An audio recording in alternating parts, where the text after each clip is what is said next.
ইসলাম একটা dress code দিয়েছে, 4টা নিয়ম মেনে যদি নারীরা ড্রেস পরে যে কোনো ড্রেস পরতে পারবে, কবুল করে নিবে কে? নাম্বার 1, আপনার পুরো দেহটা ঢাকা থাকতে হবে। শুধু হাতের এই 2 কবজি আর চেহারা খোলা রাখতে পারবেন, তবে চেহারা ঢেকে রাখা উত্তম। একজন মহিলা বোরকা পরছে কিন্তু চেহারা খোলা, তার হেজাব হয় নাই, পর্দা হয় নাই, এটা বলা যাবে?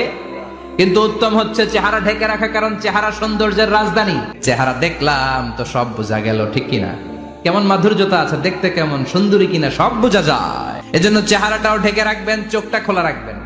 আবার অনেক মহিলারা পা ঢাকে না, পা কিন্তু পর্দার অন্তর্ভুক্ত। সব সময় মেয়েরা পা মোজা পরে বেরোতে হবে, পা দেখানো যাবে না। হাদিসে এসেছে শুধু হাত এতটুকু, পা কিন্তু পর্দার অন্তর্ভুক্ত। উম্মে সালামা বললেন, ইয়া রাসূলুল্লাহ, আমরা তো হাঁটতে গেলে অনেক সময় পা দেখা যায়। বিষ্ণু বললেন, তাই? তাহলে 1 বিঘত নিচ দিয়ে কাপড় বাড়াও। উম্মে সালামা বললেন, জোরে হাঁটলে তো তারপরে দেখা যাবে। বিষ্ণু বললেন, 1 হাত বাড়াও, ধুলাবালি সহ টানবা, তারপরও পায়ের 1 ইঞ্চি দেখানো যাবে।